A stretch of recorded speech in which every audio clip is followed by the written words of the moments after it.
In Kenya, every year, 6,000 to 8,000 women lose their lives while giving birth, a dizzying number that is more than a statistic for those who have lost loved ones. How far is Arsenal from the top four? The bond between a father and his children manifests as his family watches a football match, their bond perhaps stronger than most.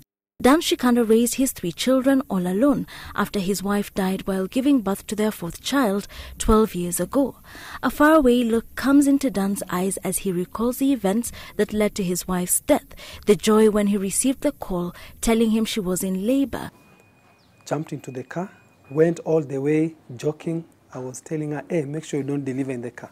The anticipation when they arrived at the hospital and she was wheeled to the delivery room, and then the panic and helplessness when complications set in. She said, I have lost breath. And that is the time all of us realized the contractions had gone. Dan claims things went wrong when healthcare workers wrongly administered a drug to hasten labor. His wife started to bleed. She died soon after.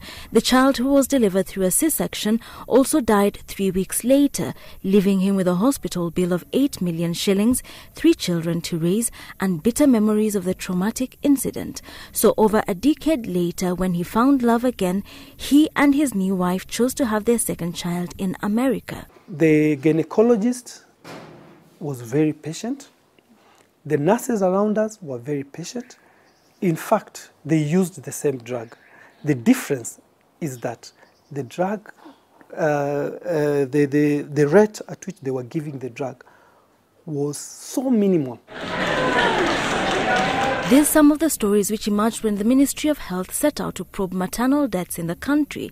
The ministry found that 945 maternal deaths were reported in 2014. The real number, experts, however, believe is much higher, attributing the low numbers reported to poor record keeping. The confidential inquiry into maternal deaths found that the median age of women who died was 27. Most died while having their 1st or 2nd pregnancy. Tellingly, the inquiry revealed that 9 out of 10 maternal deaths had been caused by substandard care in health facilities. It's about delays in treatment, it's about poor treatment, it's about health worker not being available. More than 80% of the mothers somehow received suboptimal care, and that which could have impacted on the outcome. The main causes of death were obstetric hemorrhage, where 2 out of 5 women died from losing too much blood. Direct causes such as hypertension and diseases such as HIV and anemia.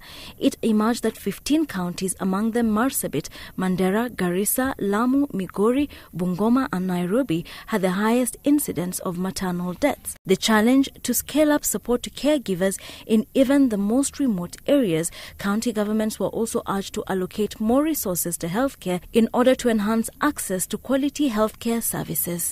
Today, Shikanda is a father of 6. Starting afresh has given him a new lease of life, one he hopes other new parents will also be able to enjoy as maternal deaths drop.